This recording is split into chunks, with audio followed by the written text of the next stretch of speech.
to our monthly board meeting of the Average Area School District Board of Directors on Wednesday, June 19, 2019 is now called to order. Please rise for the flag salute. I pledge allegiance to the flag of the United States of America and to the republic for which it stands, one nation, under God, indivisible, with liberty and justice for all. Public videotaping. The purpose of videotaping a meeting is for the public information. The opinions expressed by any member of the public do not necessarily reflect the view or opinion of the Ambridge Area School District Board of School Directors and are solely that of the speaker. The Ambridge Area School District Board of School Directors hereby expressly disclaims any and all responsibility or liability for any false, defamatory, or slanderous statements expressed by the speaker. Any unauthorized rebroadcasting of any video, audio, or still image of a video recording of the meeting is strictly forbidden without the written permission of the Ambridge Area School District Board of School Directors. May I have a roll call, please? Mrs. Fisher? Here. Mrs. Kehoe? Here. Mr. Cowell? I'll make a note to the public. Mr. Kowal is unfortunately in the hospital. He will be joining us for the voting portion of the meeting by phone, but elected not to be part of the presentation this evening. Mrs. Walker? Mrs. Mylan? Here. Ms. Pettigo? Here. Mr. Sass? Mr. Weir? Here. Mr. Angus? Here. 8 present. Thank you. Sunshine Law, please.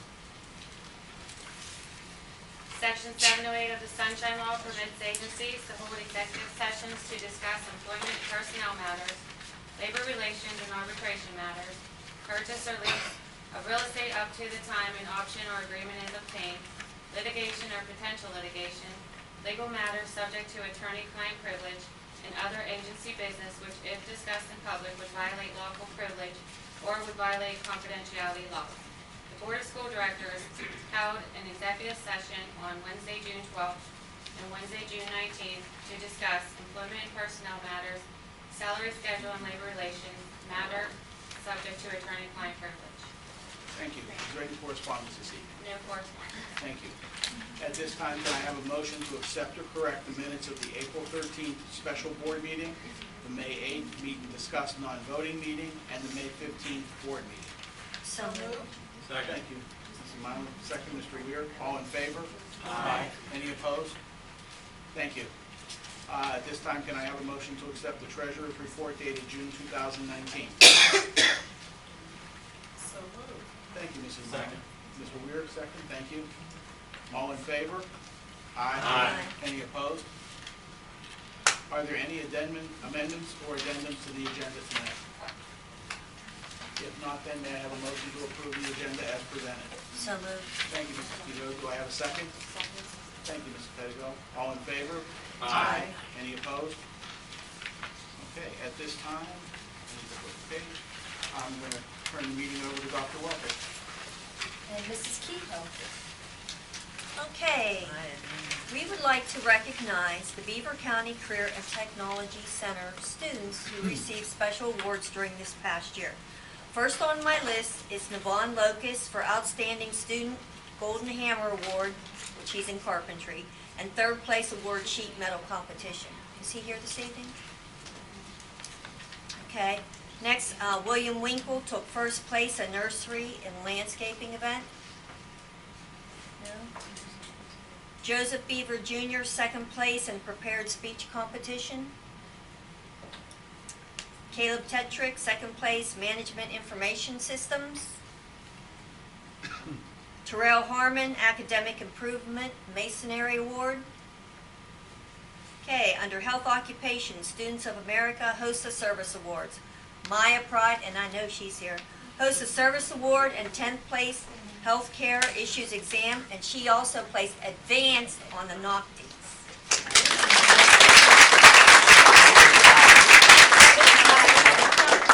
Maya. Oh, mine's back there. Wait. No, you have to come up. Come on. He's trying to steal your thunder. Okay, we'll do it properly, okay? And then all the board would like to see it.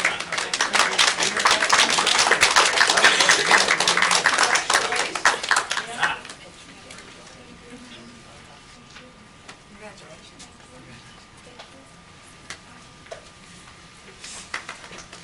Okay, next up we have Morgan Owls. She's a host of Bronze Award. She won the Host of Bronze Award and 4th place in the Health Career Issues Exam Award.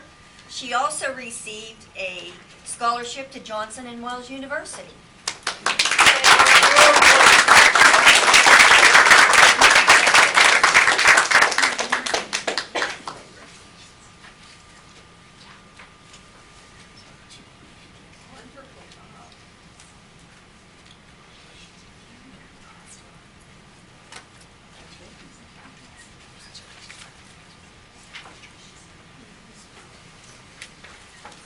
And lastly, we have Sarah Giordanis. She won the HOSA Service Award.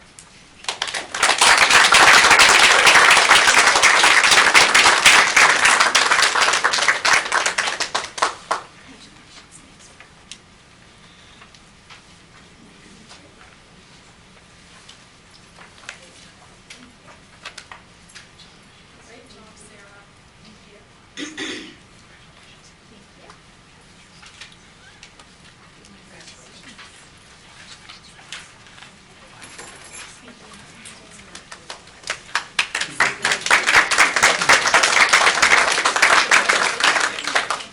Okay, these are our Ambridge students that attend the Beaver County Career and Technology Center a half a day.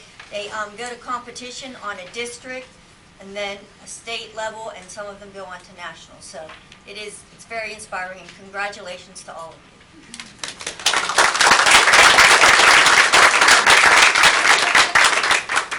I think your mom's happier than you. All right. Thank you, Mrs. Kehoe. Just a little. At this time, I'll turn the meeting over to Ms. Lupsick.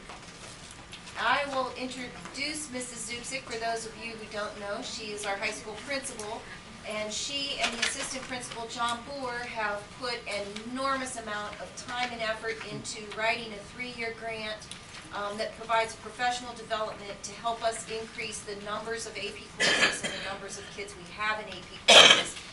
And it extends all the way down to our 3rd grade teachers for professional development. It has been a heavy, heavy lift, but I think in 1 year, the statistics are great, and I really wanted her to share the progress after the first year of NEASY.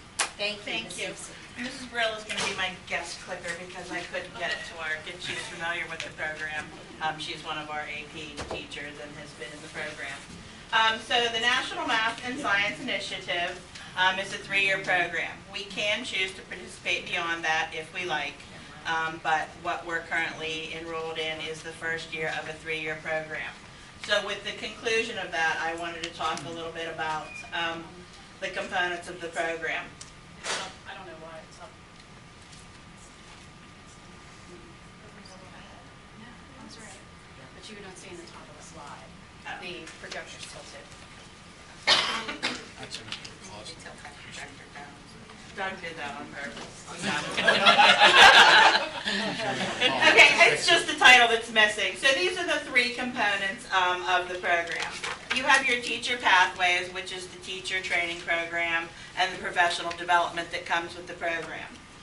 Then as you can see, we have LTF, which is laying the foundation, and that focuses on the younger grades to build the necessary skills to be able to enter into the CRP or the AP courses. CRP is the College Readiness Program, and this not only prepares them for career, but college as well. And you'll see much of the focus is on STEM-related concepts. I'm sure that has a lot to do with that some of the partnerships are with ExxonMobil, the Department of Defense, Boeing, and Lockheed Martin. Those are some of the sponsors of the program that underwrite the costs. Okay, some of the data from Teacher Pathways is that we had about 20 staff attend the LTF. And if you add up the professional development hours for that group of teachers, which would be 20 staff members, they have 3 days of training, 8 hours a day. They got 480 hours of professional development. That's the part that's missing. Our CRP group, which is 7 staff members, has much more intensive training, and they end up with a total of 504 professional development hours to our teachers in the district that are teaching the AP classes. Most of these are on their own time. The summer, Saturdays. There's only 2 days out of all of this that occur during school time. So they're getting the time on task, but they're not missing time with their students. And for the students at the Saturday study session, which they have 3 days of, they get 12 additional hours, which equals 17 class periods of instruction beyond the school day. Those are on Saturdays for them. Okay, this is the group of teachers that went to the Laying the Foundation workshop last summer. And these are some of the teachers working on their project at the workshops. These are some of the elementary lessons that were taught at the elementary school this year. I'll read them since they're cut off. Writing complex sentences and using subordinate conjunctions, putting it all together, the which, it's not fair, identifying and supporting thematic ideas, let's write a story, the history of Legos, and then you'll see the rest of them. The ones I just read are for the English language arts, and you can see the reading and math lessons. These are just a few of the ones that were done at the elementary school. Okay, these are some of the middle school lessons that were taught at the middle school this year in a variety of areas. This is the Barbie Bungee Lab. And what this was done in Mr. Olenik's science class, this teaches linear regression, which has algebraic concepts attached to it. It also deals with speed, velocity, accelerations, and Newton's laws of inertia, force, and acceleration. This can also be applied in the areas of sports, roller coasters, tectonic activity, and rocket launches. So this is a lower level skill in 8th grade, but then they'll build on that as they work toward more advanced classes. These are the teachers that attended the college readiness program last year, and we were lucky that it was held in Moon, so it was a nice close trip for our teachers. And these are some of the students that attended the Saturday study session. This particular one was offered at Keystone X. Okay, this is a lesson actually done in Mrs. Brilla's classroom, and it talks about what is responsible citizenships. You'll find in the lesson plans, which I've actually attached in a packet for you, so that if you have any questions or want additional information, you can read that over at the conclusion. You'll find that the plans for these following the AP language will show you samples of course progression from 6th grade to high school, which will then culminate in being able to participate in the college readiness and AP courses. Students are expected to analyze, evaluate, create, and apply. You can also see that these lessons encourage engaging learning, movement, brainstorming, and the editing process. They had to give characteristics to a vegetable, and this was related to food, the role of food, culture, and identity with the United States and students today. Some of the administrative responsibilities are just the monthly webinars and workshops that we attend, quarterly reporting, and then we have yearly reporting and goal setting for the following year. This is a chart, and I know it's very small, so I'll give you a quick once-over. These are all of the courses that we offer for AP. When I came into the program, these were the number of students that we had in the program in each course. So with NIMSY, you have to establish a baseline of how many qualifying scores you should have. A qualifying score is a 3, 4, or 5. Before we started NIMSY, our goal, our baseline was 8 qualifying scores out of the 110 students we had in the program. That was the 16-17 school year. Our qualifying score going into this year, because our enrollment has increased so much, will be 27 qualifying scores.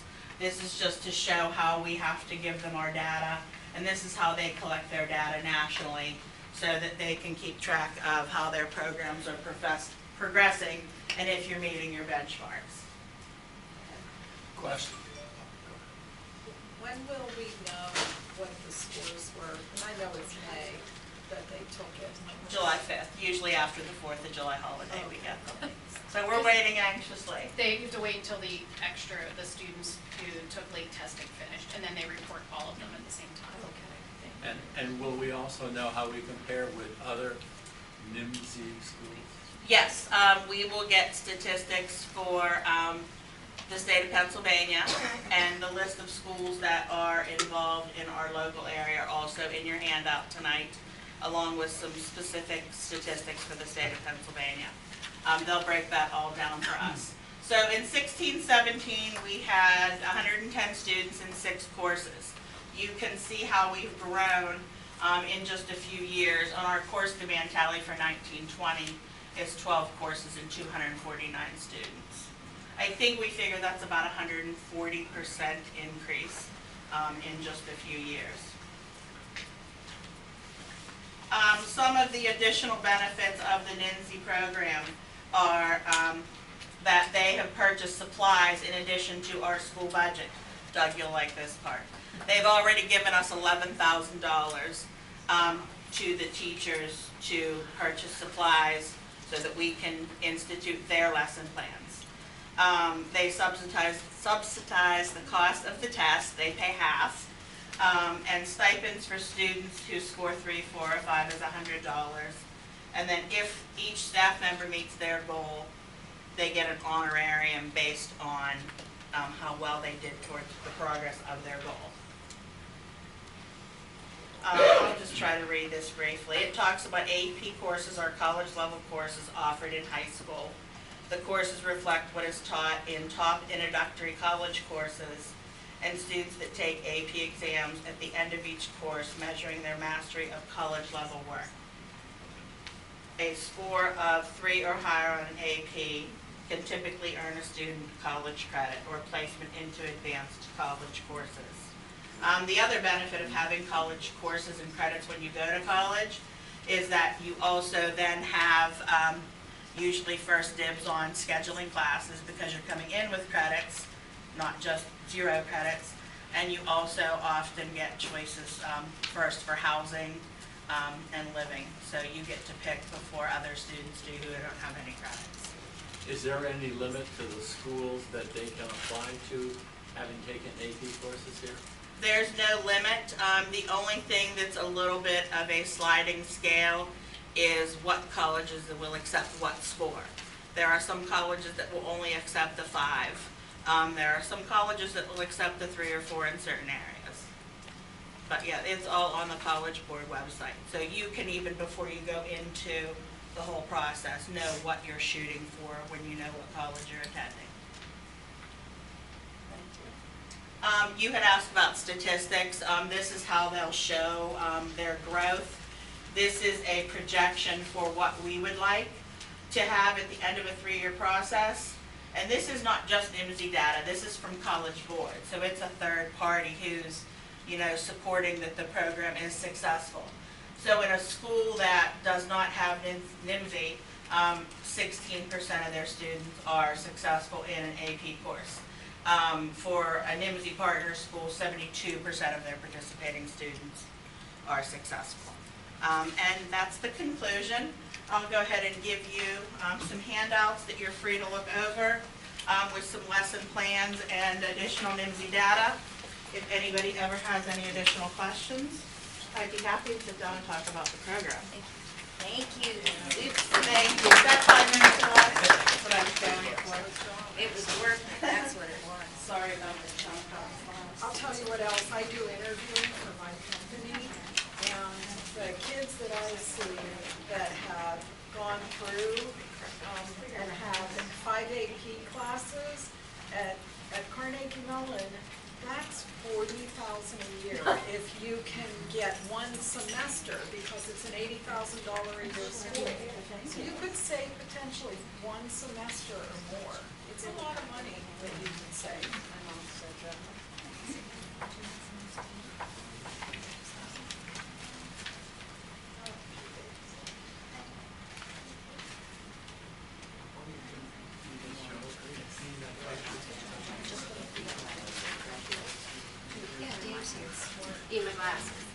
had to keep doing this too, Right. because I'm old now. Okay, our next speaker, and this will be brief, is Dr. Myford, and she, when she rolled in here in the middle of the year, pretty much got this career college readiness plan kind of dumped in her lap. They had been working on it, but she got them all organized and pretty much has it finished. I think the required submission date is June 28th. They have been working on this for probably 2 years and really, really worked on it since January. So without further ado. Hand I lost it. There it is. Yeah, but it's cut off. It's cut off? Well, it's just necessarily. How's that? Uh-oh, it's Dr. Projector. Not much better. Paul's coming here. So I can tell you about the 339 plan, and I have handouts for you. This is a handout really of the PowerPoint. There were a few things that I added in here in the beginning. But, and if you want to reference this, this is the entire 339 plan. It's pretty And I large. did send 2 weeks ago in the capsule, I sent the brief outline. So this is the brief outline that was sent in case you need to know. Okay. So what you see up here is just an overview of when our guidance counselors went to the BBIU for meetings to write this plan. Okay, so this has been going on for 18 months, creating this plan. And actually, the second slide is really what I wanted. There you go. So it was an 18-month plan. Doing this only started a few years ago at PDE. And really the background is that this was originally a guidance plan, the 339 plan. And I have your original one here from 2008. So it was just what the guidance counselors were tasked for doing in the district. Because when you're a guidance counselor, you don't get a textbook on what you're going to teach. The state wanted to know what were guidance counselors responsible for in each local education agency. So they had to write a plan. And now this came about because they wanted the guidance counselors to add in career development. So really the highlights and the changes that you see in the one that you got a few weeks ago in this, is where they added career development across the grade levels. And that's kind of why we needed a new plan, because the state wanted to see career development throughout K-12. So that's what you'll see highlighted there. The PowerPoint that you have is a little bit different. It's the one that was presented to PDE. So after 18 months of working on it, the guidance counselors from the district presented the one that you're looking at. The reason we're not doing the whole thing here is because that took an hour and a half. They had created that, just like they created the big plan. And the feedback from the state was that we had more specific detail than any other district in the county. So PDE was really pleased with what was said in this PowerPoint. So I wanted you to have a copy of that. And by no means am I taking responsibility for that. The guidance counselors did it. I think Mrs. Benedict did a lot of it because there was a lot of high school in there. And they did a great job. There weren't really a lot of recommendations for changes, but nonetheless, they've been working on it up until last week. They've still been working on it. And I think if we let them go, they would continue to work on it. What's important to know is that we have to submit the plan, but it is not audited, and there are no funds attached to it. So it is what it is. The state wants to know kind of what our guidelines are for guidance, where we're teaching career readiness, but they don't really come look at the plan. Like in special education, they come look at everything and double check it. So PDE hired the person who's a contractual agent who met with the guidance counselors at BBIU and walked them through this process. It was never totally done because they kept changing the rules, which I know was frustrating for our staff. But it outlines career readiness guidance counseling for the district. What are they going to do at every year according to state standards? So that's really, the overview of why we need to do it. The handouts that you have Okay, we have somebody cut off, but you have a copy of it in the PowerPoint.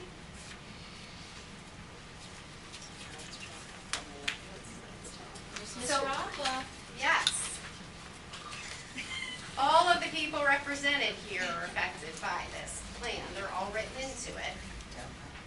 But there are things that are already being done or things we've added for career readiness, but it does not represent any different financial obligations.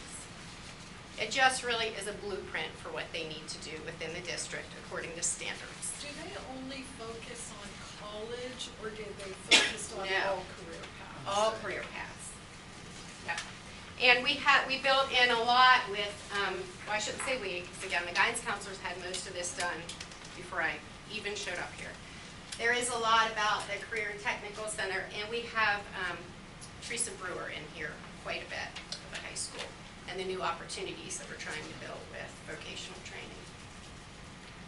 What are the, Dr. Radford, what are the expectations? So I'm just looking at the VCCTC data for 2013 and 2018, and it seems like there is a decline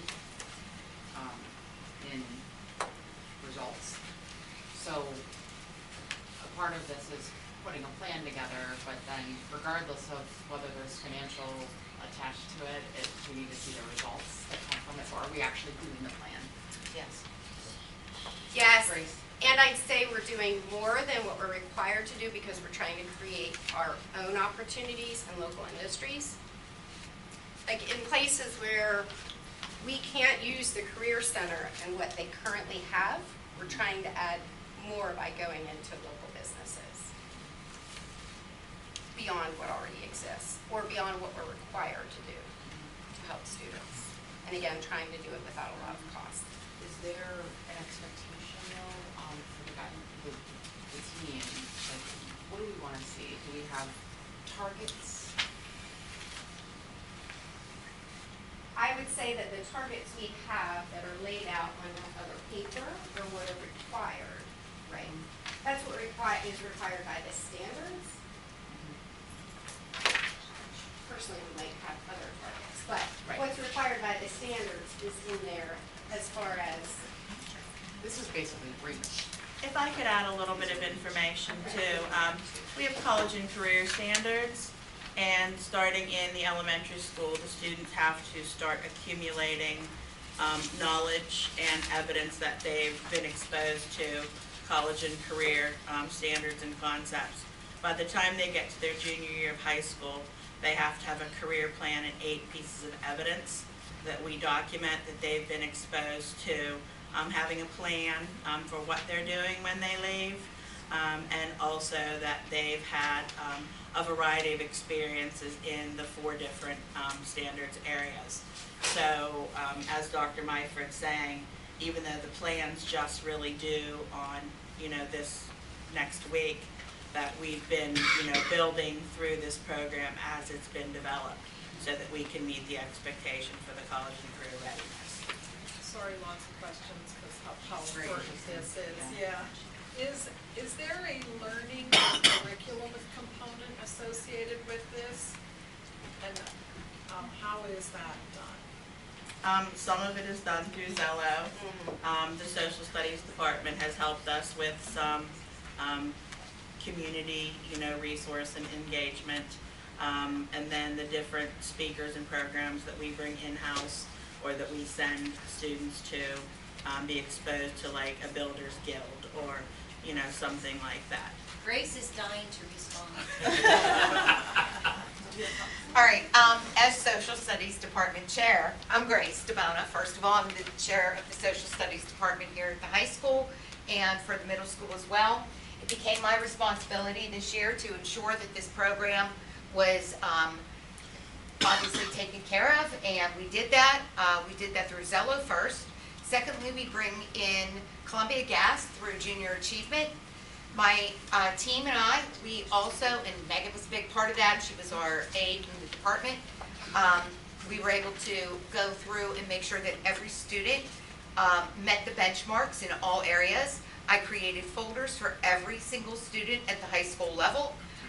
Each of them, their benchmarks are taken care of there.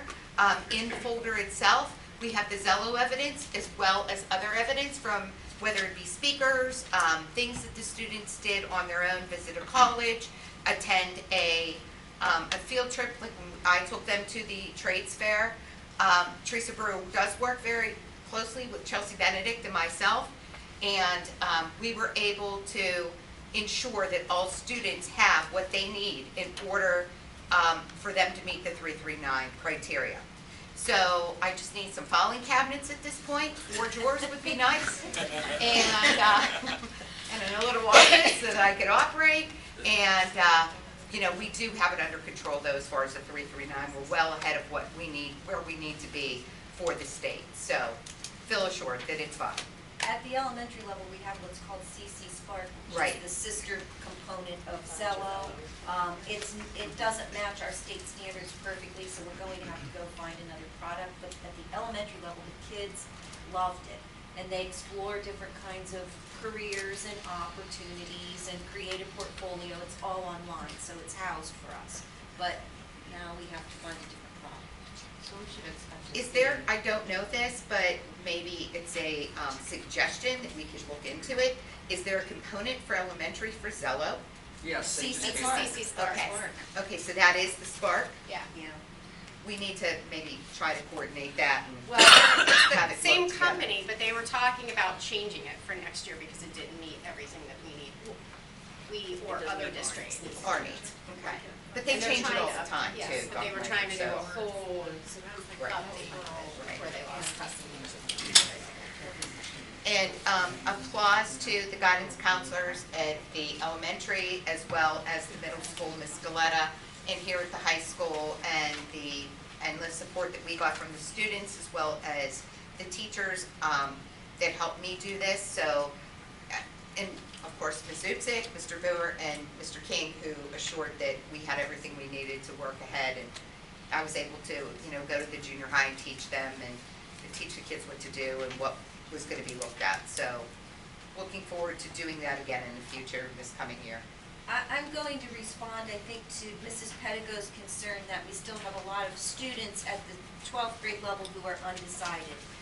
And what I have seen, this entire staff, and I've really seen Dr. Myford working on it, not only has Teresa gotten more and more partnerships, and we're going to lay that out tomorrow night, Lee has taken it all the way down into the middle level, and she's working on a transition plan where some of our kids will do some in-house school, some cyber school, and we want to give them about a half a day to have experiences in the community. So those partnerships are growing by the day, and we're trying to find some mentors through AmeriCorps that will be able to work in the community because Teresa can't do it all. But we're feeling that we're losing some kids 6 through 8 because their school is just not their thing. And if we can get them hooked into some community opportunities so that we can get them placed into jobs by 10th or 11th and 12th grade, we're going to make progress. And that's what Lee was alluding to when we say we're going beyond what, you know, we're trying to create our own experiences for these kids because some of them really aren't, they can't get to work. But Teresa's real involved with OVR because if OVR approves the work site, then they'll transport the kids. If they don't have transportation, we're sunk from the beginning. So that is on our mind and we're well aware of it. So this is the foundation of the response that we need to PDE, but we're continuing to work on what we can offer, I guess is the bigger answer. We have Zello for the materials. We have CC Sparks. Second step is written in there, but I'm trying to get funding so that we can have another social emotional curriculum for young students or students at the transition middle school level, which would also support this. She also just received a grant from Highmark for materials at the middle level. So that would be another way that we would support what we're doing here. It's not necessarily written in, so it doesn't obligate us. We're meeting the basis of the obligation with this, but I want to continue to build on it. The rest of the presentation is really what the guidance counselors prepared for the Department of Education, and you have that in the handout. It is mostly the standards and how we intend to meet them, but it's better summarized in the other handout that you have. See, what they did with the presentation with PVE is quote the standards and then talk about what the district would be doing. So overall, I would say the plan is a roadmap for what guidance in the elementary schools will be doing to teach career readiness standards. That was the new piece that the Department of Ed wanted. So the other thing to know, we do have to have community involvement, and we plan to have committee meetings, and the dates are in here somewhere. But I think you have copies of all of this, and it's the standards and the plans. And then we have 4 dates set for next year to meet to talk about the 339 plan to invite parents, administrators, and businesses in to discuss the plan and how we can continue to grow with what we're doing for students in career and college readiness. So, I think that's all of it. Again, our guidance counselors, the teachers working together did a fantastic job. I can't take credit for that. I just walked in kind of at the end of it. But what you have is the body of work that they've done over 18 months. Thank you, Dr. Mike. We'll move forward in just a second. Just give me a quick minute to get Mr. Cobo on the line here.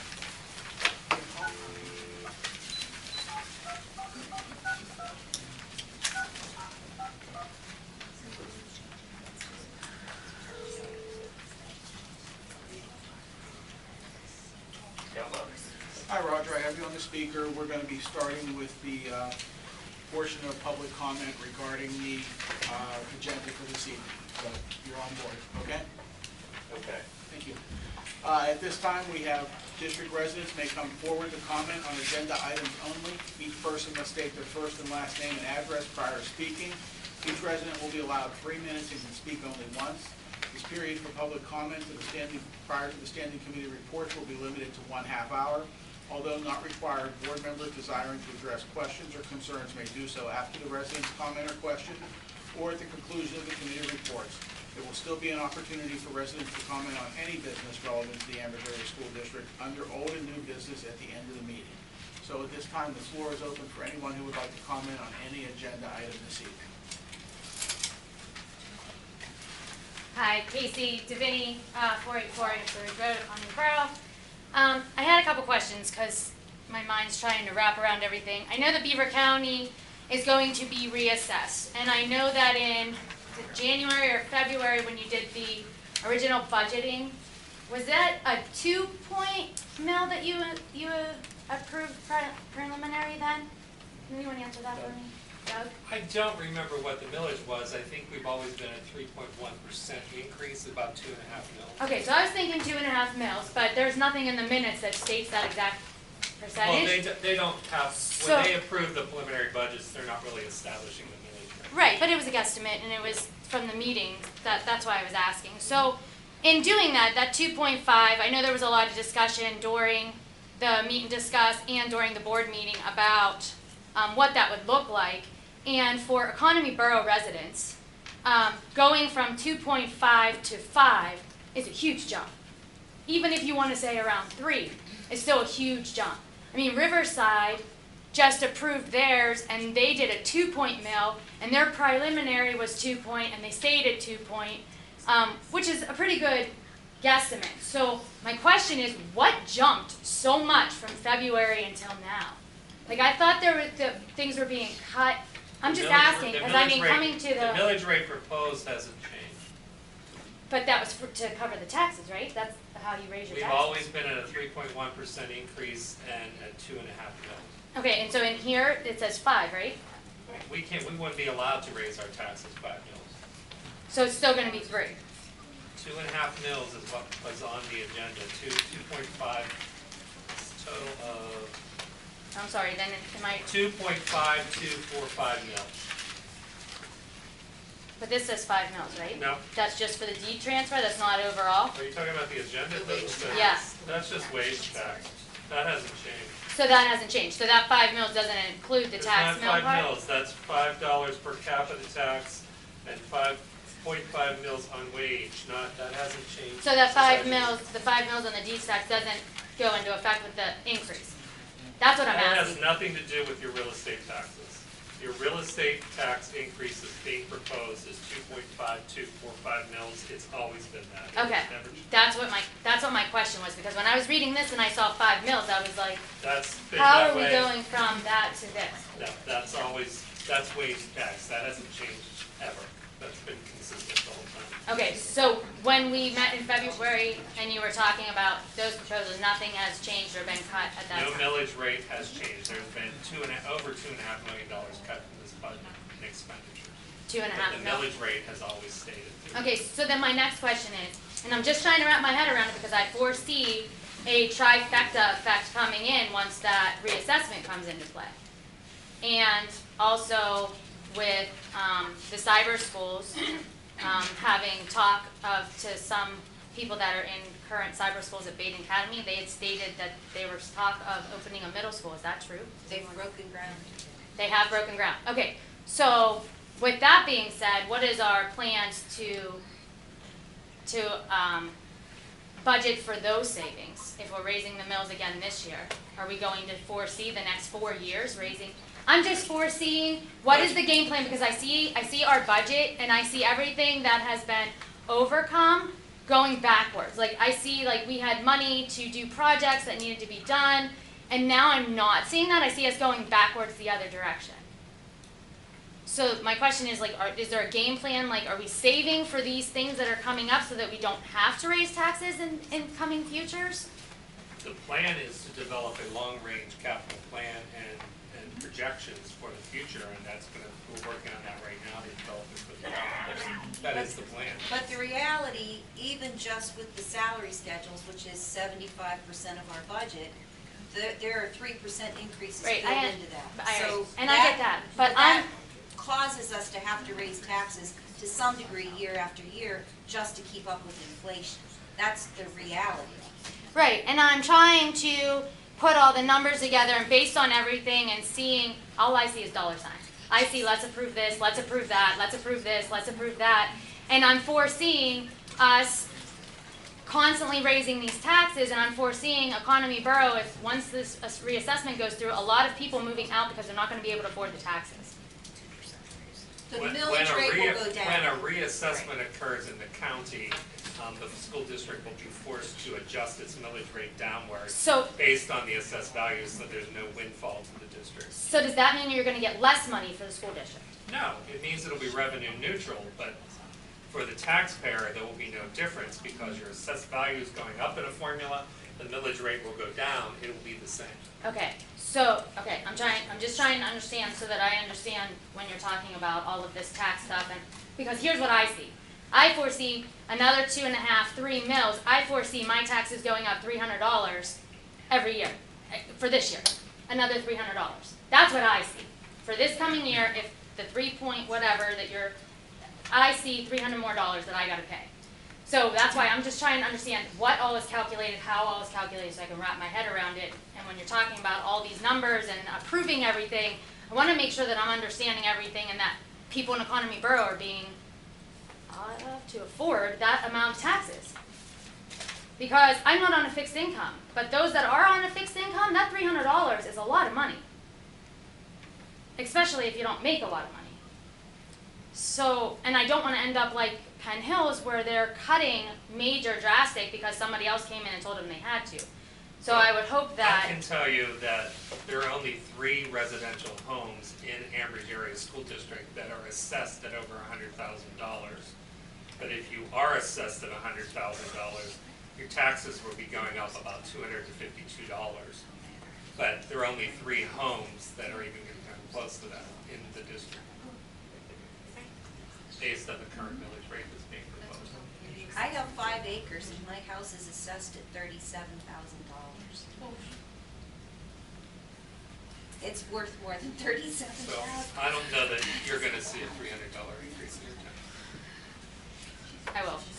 So that's what my question is. I want to make sure that all of that is being thought up, because again, all I see is up, up, up, and I'm hoping that that's going to take more of a priority than a new program to come up with that's not grant oriented at this time, because the money's not in the budget. There are no new programs in this budget. Okay, that's good to know. I'll be paying attention. Anyone else wish to comment on anything on the agenda this evening? Jim Hugh, 1472 Merriman Road, Ambridge. I was just checking on a couple things because Dave Bupp brought to my attention in February. He was here about money being placed in a budget for the redoing the softball field at the junior high, and I was just wondering if that money is still in there. The money for the repairs to the softball field are currently in the budget as presented, yes. Okay. And the other thing that I'm going to state is I see where we may or may not do something with a new athletic director. 2 athletic directors ago, you know, there were some different things that happened with scheduling of teams and games and things like that, that I think that maybe we should have a representative from the board to discuss some of the stuff with coaches of scheduling and doing all the things where I don't think it's the coach's responsibility 2 weeks before the season to go and schedule 7 games that were never scheduled, you know. And I know most of our games were not scheduled up until, well, we had 13 games scheduled with a week to go before the season. And the other comment that I will make is, years ago, we used to have training for all the coaches for first aid and CPR, and I brought this up for the last 5 or 6 years, and I just think it's a liability on the school district that we are not training all of our coaches and things like that, because we do not have athletic trainers at every event, and just in case something does happen, it will cover every one of us as a coach, as a taxpayer, and as a school board to have that liability, you know, just to have all the coaches receive first aid and CPR training. Thank you. Thank you. Anyone else have anything on tonight's agenda before we move forward? Okay, and we'll move forward with this evening's committee reports. First up will be Education and Technology, Mrs. Pettigo. Thank you, Mr. President. I move for the adoption of items 1 through 10 as presented. I have a motion for items 1 through 10 under Education. Do I have a second? Second. Thank you, Mr. Weir. Is there any discussion on items 1 through 10? If not, Yes, we'll... if I may. Yes, sir. Number 7. Number 7? Okay. Why are we subbing out a service when we have our own teachers that could do the work? Lee, can you respond to that, the Learn Well services? Sure. The services from, I don't know if you can. Roger, can you hear? Bottom of page 3. Yeah, the services on 5, 7, 5 and 7 are when a student is in a facility where we have not placed them and they still have to be educated. We don't really have a choice about that. We still have to pay for their education. It's just like the one for the Meadows. If a student is in there for mental health reasons, they still have to be educated, and we need to pay for that service. Do we have a price on Okay. number 7?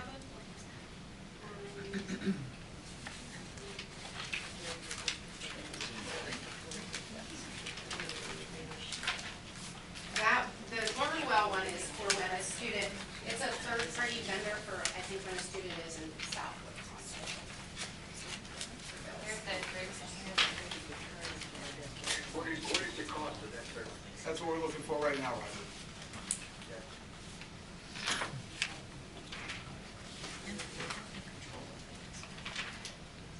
$36 an hour. $36 an hour, Roger. If we sent one of our teachers, we'd have to pay mileage, and it would be more than 36. Okay. All right, item number 8.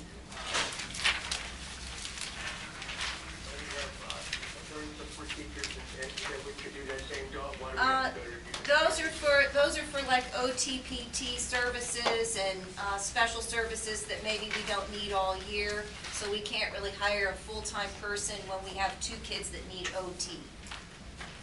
Okay. And it's cheaper to get it through the BBIU because those people travel school to school and just pick up the small population of students who need those special services. Okay, thank you. Anything else, Roger? No. Okay. Any other discussion on items 1 through 10? If not, then roll call, please. Mrs. Fisher? Yes. Mr. Koval? Yes. Mrs. Kehoe? Yes. Mrs. Mylan? Yes. Ms. Pedigo? Yes. Mr. Sass? Yes. Mr. Weir? Yes. Mr. Angus? Yes. Motion carries. Thank you. Next up would be Finance and Budget. Mr. Sass, please. Thank you. I have items 1 through 10 proposed for a vote. I have items 1 through 10. I have a motion for items 1 through 10 under Finance and Budget. Do I have a second? Second. Thank you, Mrs. Pedigo. Is there any discussion on items 1 through 10? Yes. Help me understand, please, the agency fund. Would we keep the scholarships? That's Yes. like an in-out. The All of only it, reason we're creating the fund is because right now it's intermixed with student activities. It really shouldn't be. And then we recently had a class that started an endowment for teaching excellence. Those 2 items don't appear in our financial books, never have in CROSOF. But in order for me to create a fund in the system to track it, I need board approval to create the fund. That's all it is. But they all exist now. They just aren't being tracked. You should be getting reports on those funds, and I want to set it up properly so that we're getting reports. Scott, item number 10, is that what we're talking about? Yes, item number 10. Exactly, I couldn't hear it. Is it gonna cost us any money to create this fund? No, those are monies that already exist in the district. We're just creating the fund so that we can properly track it according to PDE's requirements, and so that you can see monthly reports on those funds and what's being accumulated. the Teacher Excellence Fund or foundation is newly created. We met with Bob Nikowitz, and he wants to start raising funds, and in fact, I think he already has some monies, to give awards to teachers for teaching excellence throughout the district.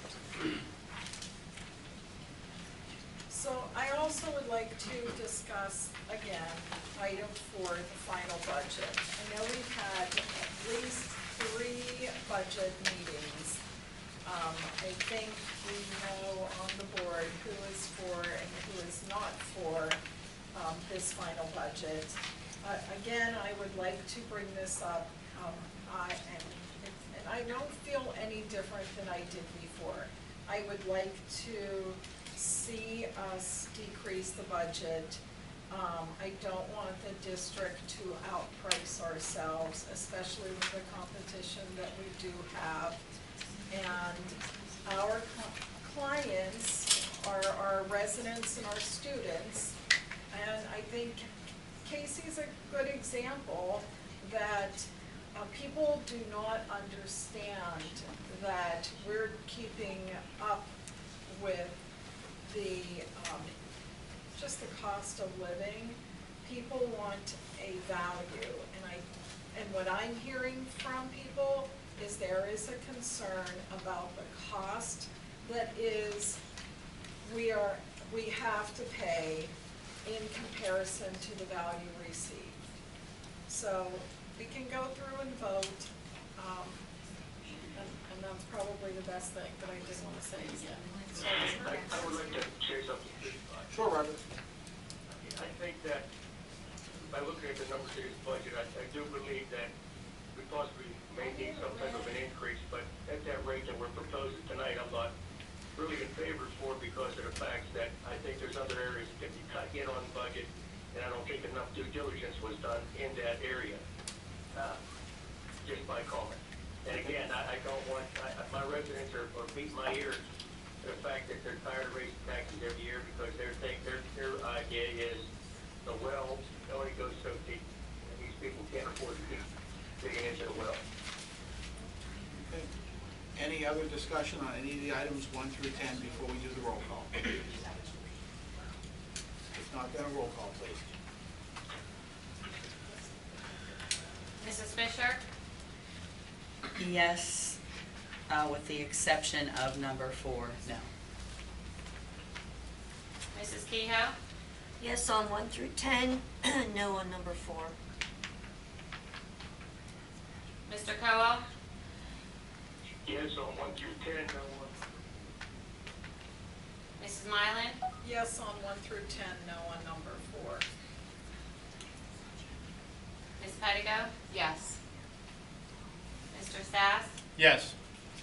Mr. Weir? Yes. Mr. Angus? Yes. Everything 1 through 10 passes. Number 4 fails. So let's go, because you all know that the tax increase has been there since March, right? You all know that nobody wants to come back on a supplemental meeting to have this same discussion. I've seen 2 administrative communications that say they believe those people that are full-time for the district believe that they have modified and remedied the budget to the best of their abilities. And they have looked for remedy or resolution from the board. As of the last board meeting, the 4 of you that chose not to vote for the board were going to meet with the district for some viable options. My understanding is 1 member met with you, Mr. McCausland, and there were no viable options presented either verbally or in written form by any of the 4 people, which means you want not to have a full tax increase, but you are not presenting a possible solution to achieve your goal.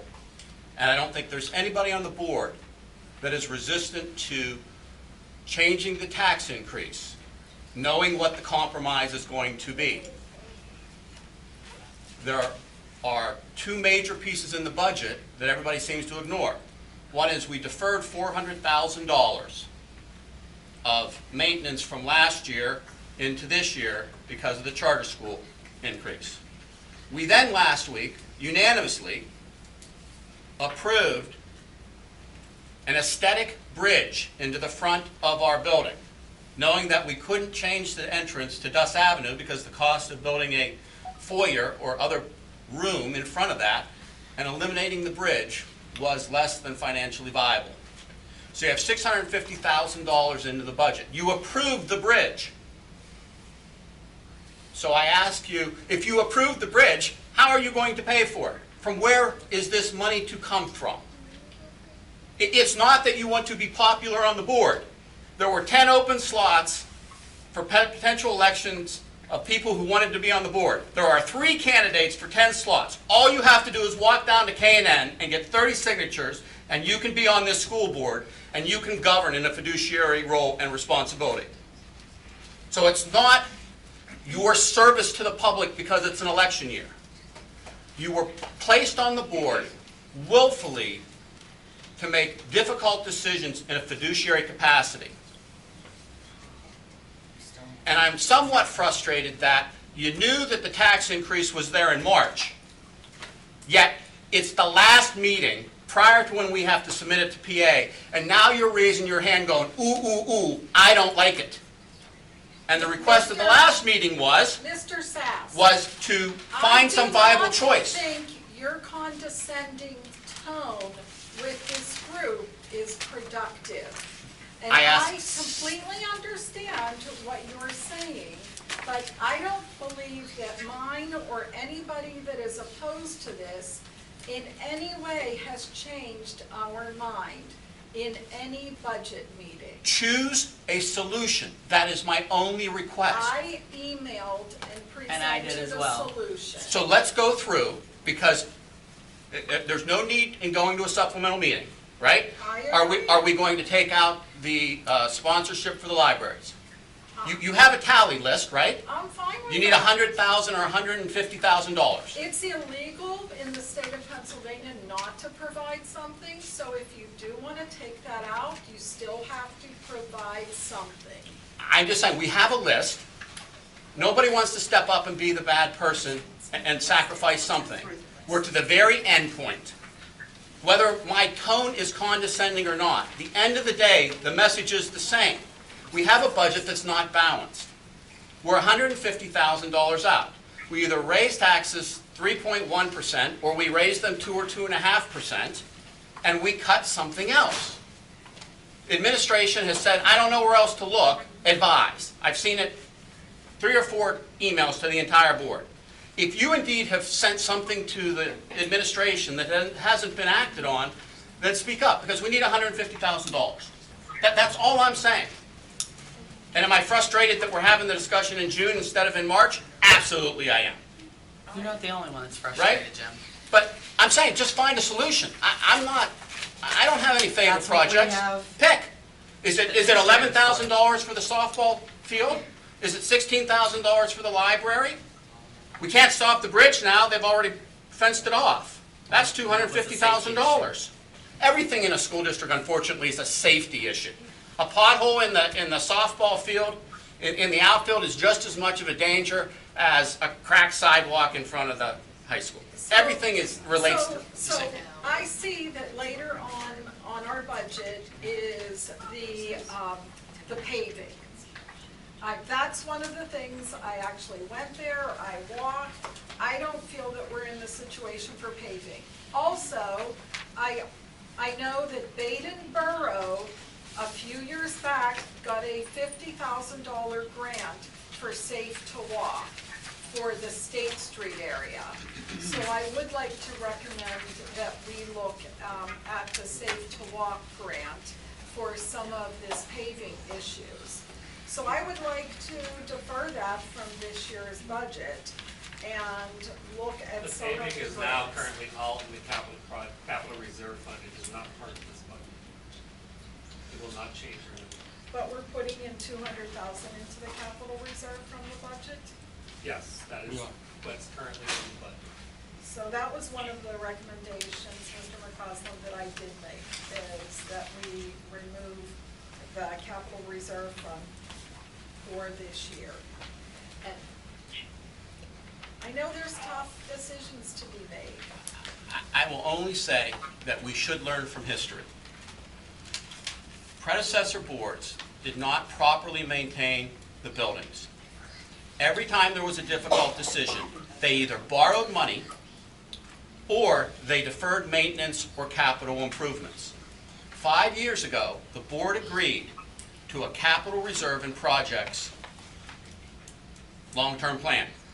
That included the movement of several $1 million to be able to basically renovate the middle school without debt, and its continued funding into perpetuity of what was to have been $750,000, which is now $200,000 in this budget, of which the $750,000 last year was lost because of the Baden Academy cyber school tuition. So it's one thing we need to do. We need to learn from history. You've got almost $100 million worth of buildings that require traditional upkeep and maintenance. Right now, we have about $900,000 in the budget, about $700,000 of maintenance and about $200,000 of capital reserves transfer. I understand that you're looking for cuts, but that's low-hanging fruit, and it's exactly what predecessor boards did 5 and 10 years ago. And it was devastating to us as a school district. It resulted in us building 4 schools in 7 years. That was the end result. So I hear that as an option. I don't believe it's a realistic option. The other problem with looking at reductions in the budget is you're trading one-time investments that just pop up the next year. So you choose not to do roof work on State Street this year because you don't want to afford it. The roof work still needs to be done, and now it shows up in next year's budget. So if indeed we're going to change the budget meaningfully, you have to look to recurring revenues, not one-time pickings, not 2 sweepers this year versus 4 sweepers next year, or painting or sidewalk work. You need to look to recurring revenues because your tax increase that you're waiving is recurring. It happens every year.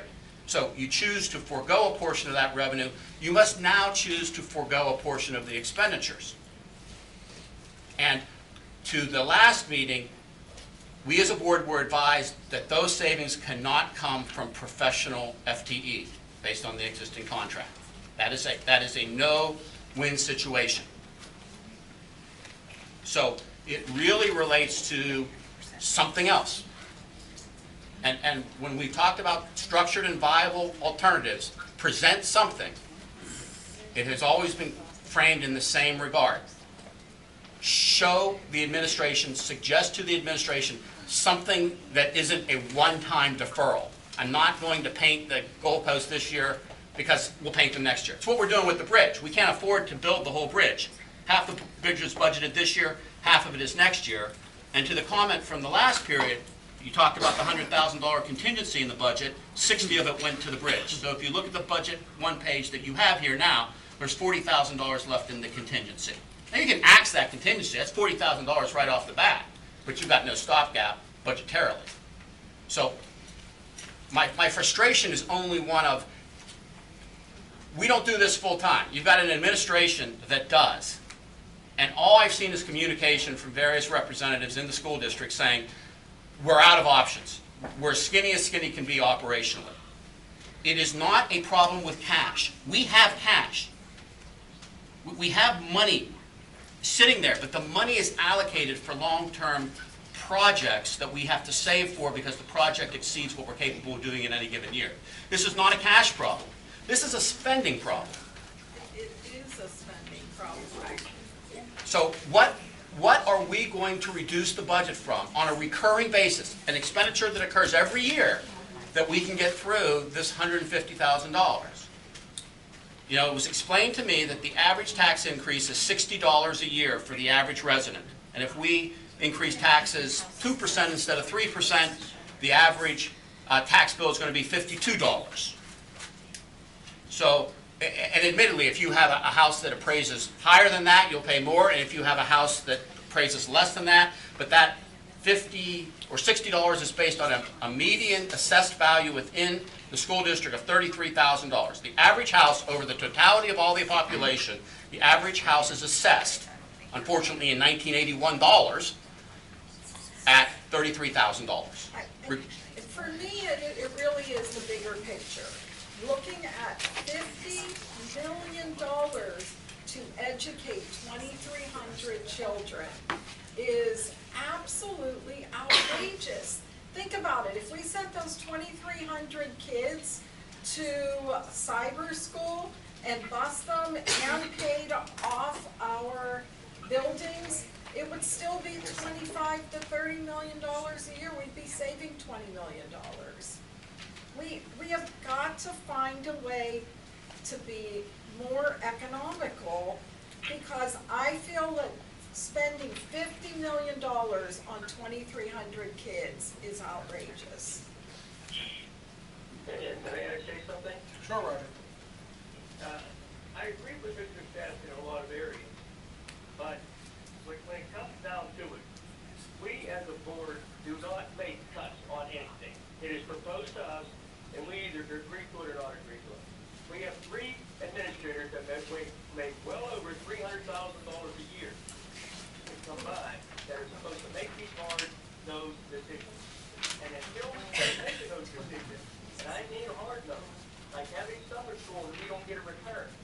You're spending $500,000 for summer school and you get no return from it because your test scores did not show an increase. So if you don't have, it's like a business. You don't show me something in return, then I have to take it away from you. Because we cannot afford to keep doing what we're doing and let this school district go down a tube. We still have to maintain these buildings like Mr. Sass said. But me as a board member, I'm not going to sit over there and look at the budget and make cuts. I can make a lot of cuts, nobody will like them. But I'm I'm not gonna do that, because that's up to our administrators to come to us with a budget that we can work with and our community will live with. Okay, I accept your opinion. I actually agree with it. So I'm just going to go right back, Mr. McCausland. What are we going to cut? I hear that the consensus is 2.5% instead of 3.1%. That's the consensus from the working meeting. You're gonna drop it to a 2.5% increase, you'd have to cut about $129,000 from the budget. And basically, the capital side of it is not within this budget side. So it's not a discussion of cash, it's a discussion of revenues and expenditures. So we need $125,000. Is that the relative consensus on a guidance standpoint? $129,000. Okay. Summer school, not kindergarten, camps. What do you have in there for summer? I mean, you can Not cut, ESY you can do the field trips, you can do the lighting at the field house, you can do the donations to the public library, the tutoring for PSSAs, the video recording for the board meetings. Can you go through slower and then we? Sure, you've had this list given to you, but it's field trips, field trips will be gone or paid by students and parents. So I would recommend field trips. From what I heard from some of the teachers last week, there isn't a lot of paid field trips anyway, unless, is that true? Only if they're attached to a course. Yeah, That's it. Like college chemistry, they have to go to Pitt to do their labs. They have to. elementary? PTA. PTA pays for them, right? Yeah. PTA I pays know for it. I know that's how it was when I was on a PTA. You too? All right, so you have a list. Tally it up. We The need, lighting at the field house parking lots is $17,000. okay, 17,000. May I borrow your pen? Donations to the public libraries, $15,000. Okay, so give them, we have, Mrs. Mylan says you have to legally provide them. Not that I'm aware of. Okay, so there's 15,000, hold on. Districts we've never donated to. Lighting, library, keep going. It's right here in your. Tutoring for PSSAs, Yep, 27,391. okay, No longer video record your board meetings, okay. 5,000. We would cut the tech ed and music equipment that's being purchased, 22,650. May we skip that for a moment? Yeah. Okay? If, he's just going down the list that has been provided, so if you have anything that you have strong opinions about, now is the opportunity to say yay or nay. Okay? We can cut the kindergarten summer camp that's been planned, 24,899. That's not my recommendation. None of these are mine. Okay, skip that for a moment. The softball field repairs at $11,000. Keep going. We could eliminate all overtime for secretarial and custodial staff. That would be $44,850. There you go. Is that feasible, Doug? We cut the, 97. I mean, No, we don't have 11-7 up here, so anything that gets messed up after a we basketball game. cut the custodial in half and we eliminated all the secretarial overtime. May I ask? You probably don't need to cut the Who custodial. prioritized these cuts? Like where, Doug, it's no disrespect to you, but did you come up with these cuts or I provided this was several, this a week ago. decided on? This is I know, Doug, I he's have not- it from last week in front of me. He's I not brought it. recommending them. I'm not recommending. No, I know that, but I'm just saying, did you all come up with these or did it, where did they, I was Where did they asked to make the materialize tough from? decisions and I gave them a list. oh, okay, so these aren't steadfast, true, like these Or could. you can cut the middle school tech ed floor if you don't want to do that. That's another option. So which should we talk about? That's the one that's bubbled up, right? I'm sorry. I'm sorry. That's the one where we had to remove the floor and there's no finish on that floor. We just had to pick up the wood because it was unsafe. Right now, though, we're testing what's on there now. That might have to be evaded out, if it's from 1957. Is it like asbestos? We're not sure. And we don't know that. We're getting it tested. It's a tar paper finish on there. So let's leave that up for a moment. What else is on your Okay, list? so the secretarial overtime, that puts you at 137,391. So you could, not cut all the secretarial overtime and you'd be close. Or you could cut two administrators for one. I mentioned, I know Prevention Network is popular in the schools, but I think that's somewhere around 100, is it around 100,000? I don't know. that's a possibility of looking at that. We do have guidance counselors and social workers already in the school. We really do need to talk about, we're looking at hiring an assistant principal and or a business manager. These are all tough decisions, but I think it's all things we have to talk about if we're not going to look at a full increase. I These are was all- going to cut the prevention specialists last year, and I had 2 principals in my office nearly on their knees begging me not to cut those positions. And I think it's around 100,000, but we get 2 people, right? Or 2.5 or something. It's a good deal for, like, as a human resource. And I know up here they do all the SAP program. I don't know who- And I know these are tough decisions, but we have to come to some sort of agreement on some of this. Well, eliminating that prevention position now impacts the 339 plan and the college and career readiness that we are now obligated to do. So you would have to then find somebody to take over all of the SAP duties where we have about 90 plus So referrals a who year. did that before we had There prevention? used to be a teacher that did it. Okay. But instead of paying a teacher with health care and benefits, So a we're able teacher, to now get a person at less than a cost of a first-year teacher with no benefits and no insurance and what about a no- supplementation, like for a teacher, like a stipend, or that would be They do less it than during what we the would? Well, it's during the school They're day. Oh, responsible during the day, for okay. conflicts during the Okay. day. This is the 2, right? We get 2.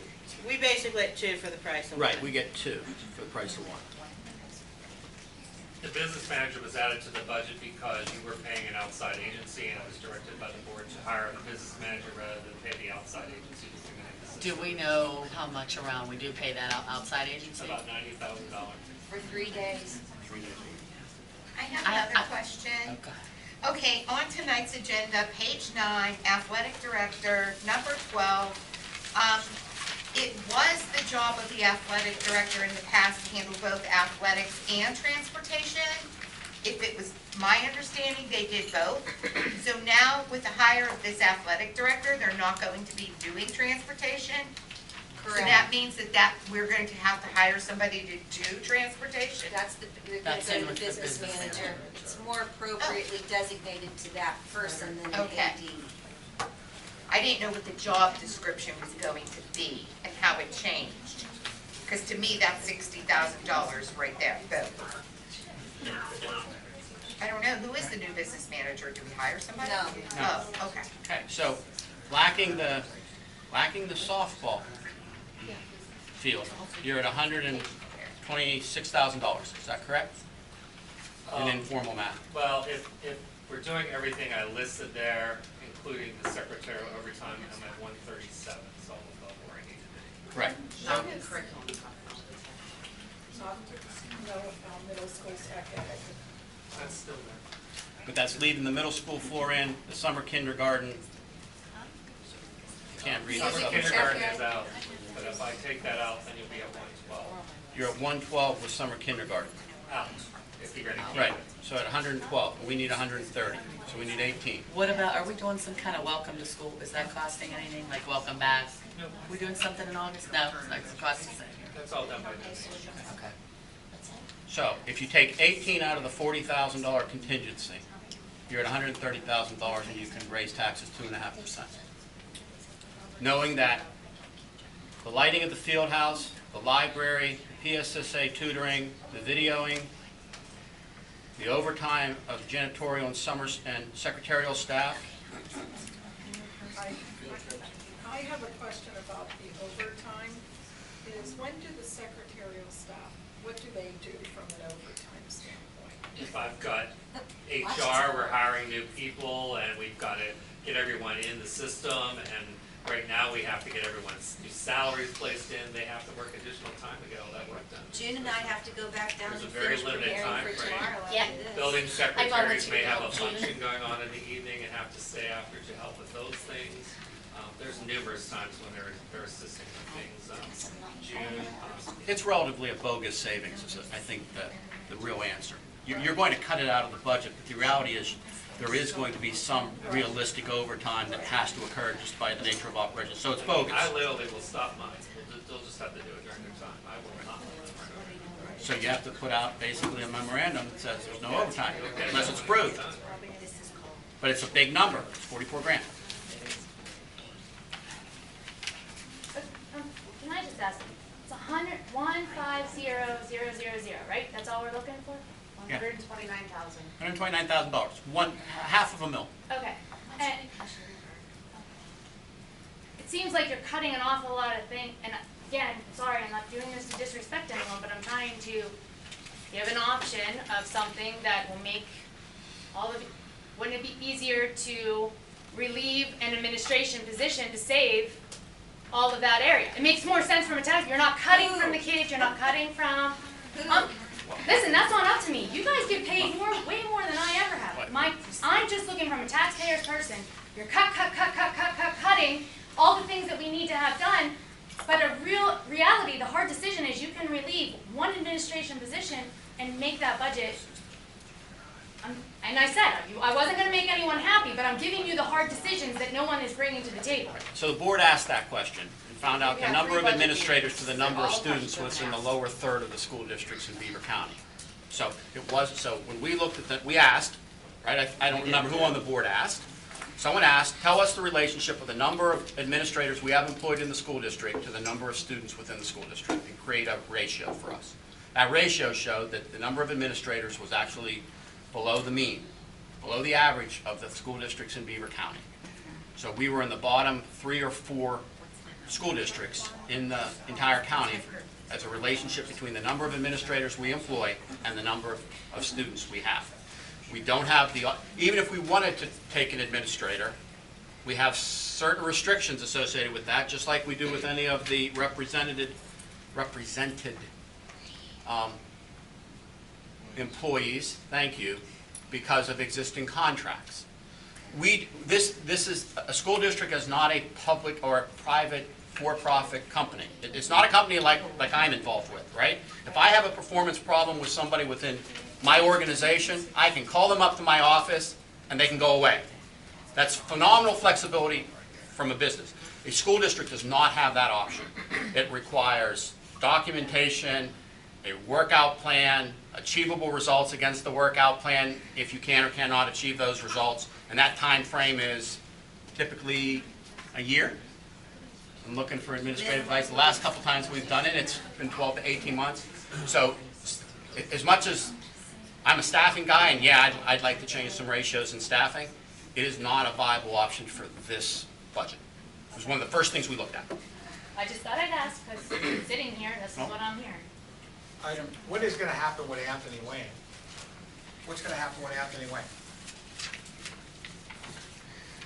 You may try to sell it. I don't know. I'm asking you. The opportunity is to potentially try to sell it or turn it into a VOTEC school. You know, I brought this up many years ago when Dr. Voss was here, was that we used to have alternative education there, try to bring some of our kids who are out in other schools to bring them back and get those kids back into our school system that's here instead of paying all that money out. That was the discussion, right? It is a shame. I mean, Anthony Wayne, in real terms, if we would build Anthony Wayne, and you know the school, I don't know it that well, let's say it costs $30 million to build that school now, right?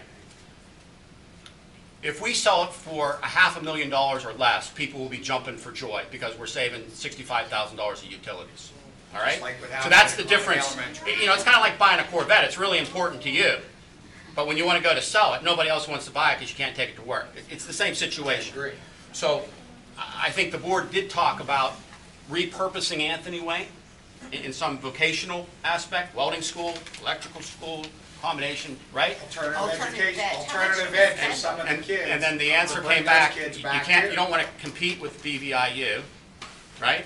Or Beaver County Technical. You want to supplement them or complement them in terms of the number of positions available for training, right?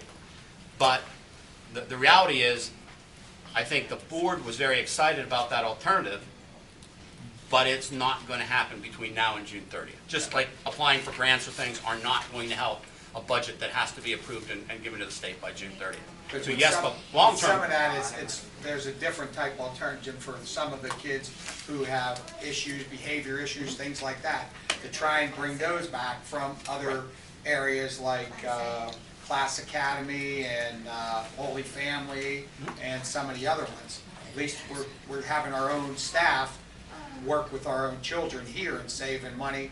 That's why 28 years ago that we took over the Beaver Valley Intermediate Unit, because Beaver Valley Intermediate Unit at that time was charging $24,000 a child, and we can do it here. We did it here, and we got supplies from our own school district for $13,000. You know, so it saved the school district a lot of money as well as doing some of the other things. That's all. I was just asking about Anthony Wayne. Go ahead.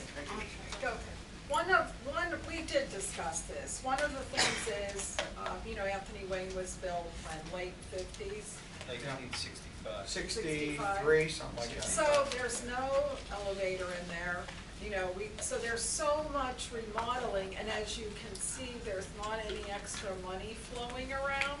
So even though that would be a great option for us, we don't have that money to be able to put in it. And then also, the student-to-teacher ratios would be different.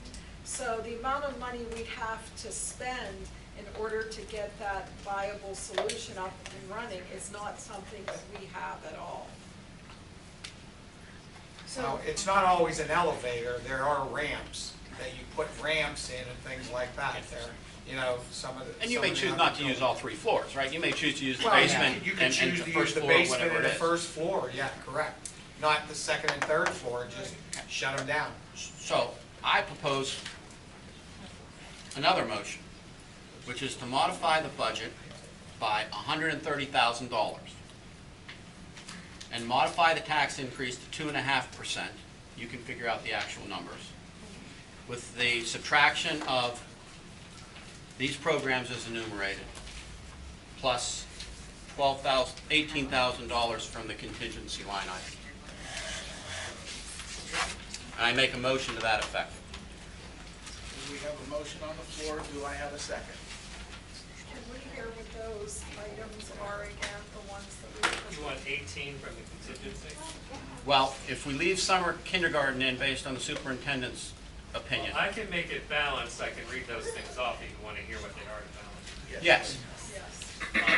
It would be 18,250 for field trips, 17,000 for the field house parking lot lights, 15,000 for the donation to the public libraries, 27,391 for PSSA tutoring, $5,000 for video recording the board meetings, $11,000 for the softball field repairs, $18,851 for secretarial overtime, and a partial reduction of custodial overtime of $16,330.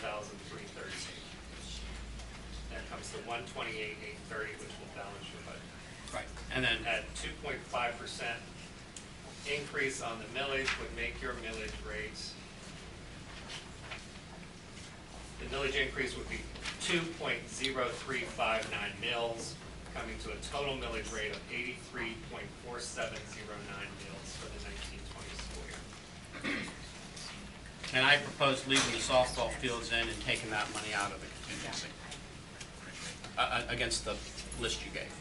Okay. So $11,000 will come from the fund balance. Contingency.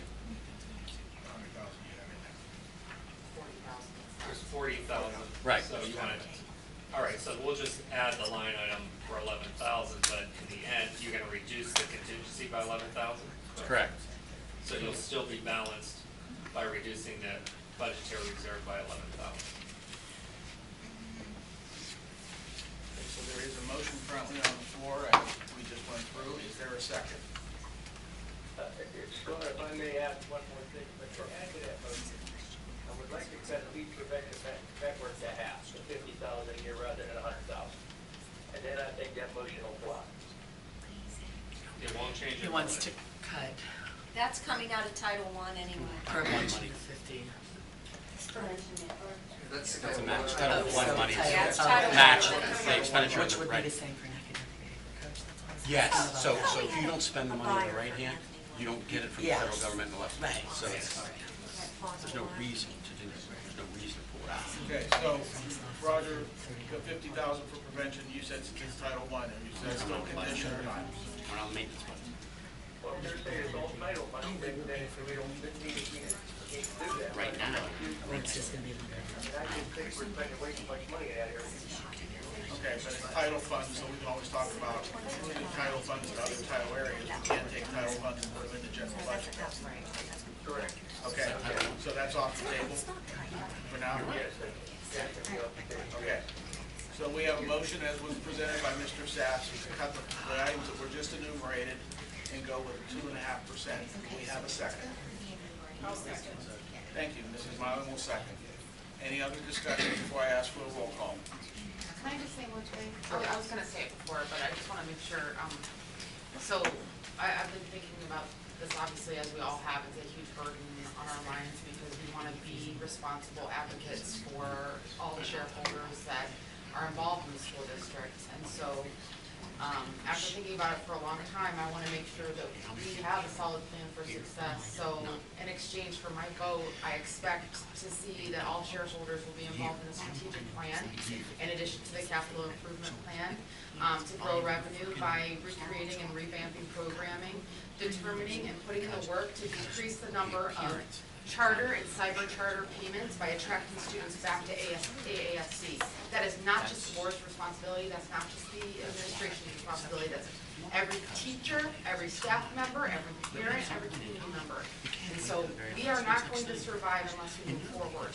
So I hope that there's a day, and I will be an advocate where we can make sure that we are coming up with creative ways to seek